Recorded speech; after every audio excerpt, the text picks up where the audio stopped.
অবৈধভাবে ভারতে অনুপ্রবেশের চেষ্টার সময় বাংলাদেশি পুলিশের জ্যেষ্ঠ এক কর্মকর্তাকে আটক করার দাবি করেছে দেশটির সীমান্তরক্ষী বাহিনী বিএসএফ।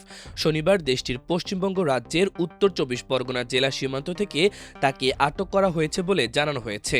বিএসএফ আটক ওই পুলিশ কর্মকর্তার পরিচয় প্রকাশ করেনি।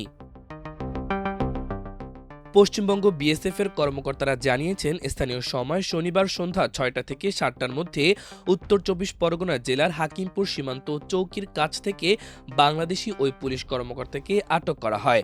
পরে তাকে পশ্চিমবঙ্গ পুলিশের কাছে হস্তান্তর করা হয়।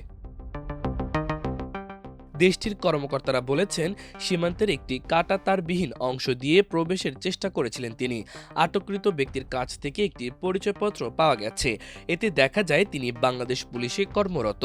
পরে তাকে পশ্চিমবঙ্গ পুলিশের কাছে হস্তান্তর করেছে বিএসএফ। তবে তিনি কেন ভারতে পালিয়েছেন সে বিষয়ে এখন পর্যন্ত বিস্তারিত কোনো তথ্য পাওয়া যায়নি। বিস্তারিত জানতে বাংলাদেশি ওই পুলিশ কর্মকর্তাকে জিজ্ঞাসাবাদ করা হচ্ছে বলে জানিয়েছে পশ্চিমবঙ্গ পুলিশ। ভারতীয় কর্মকর্তারা জানান, এ ধরনের ঘটনা অত্যন্ত বিরল।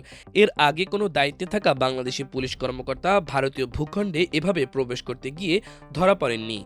ভারতীয় কর্মকর্তারা আরও জানিয়েছেন, আটক কর্মকর্তা এককভাবে প্রবেশের চেষ্টা করেছিলেন নাকি কোনো চক্রের হয়ে কাজ করেছিলেন তা এখনো স্পষ্ট নয়। তদন্ত অব্যাহত রয়েছে। এছাড়া অন্য এক কর্মকর্তা বলেন, এ ঘটনা সীমান্তে সর্বক্ষণ সতর্ক থাকার প্রয়োজনীয়তা আরও একবার সামনে এনেছে। পশ্চিমবঙ্গ পুলিশ ও গোয়েন্দা সংস্থাগুলোর সঙ্গে সমন্বয় বাড়ানো হয়েছে।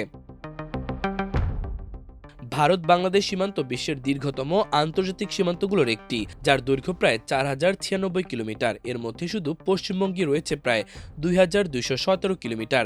ভৌগোলিক বৈশিষ্ট্য, নদী সংলগ্ন এলাকা, ঘনবসতি ও শহরের কাছাকাছি অবস্থানের কারণে উত্তর ২৪ পরগনা সবসময় অনুপ্রবেশ, চোরাচালান ও মানব পাচারের জন্য ঝুঁকিপূর্ণ হিসেবে বিবেচিত। মাল্টিমিডিয়া ডেস্ক, আমার দেশ।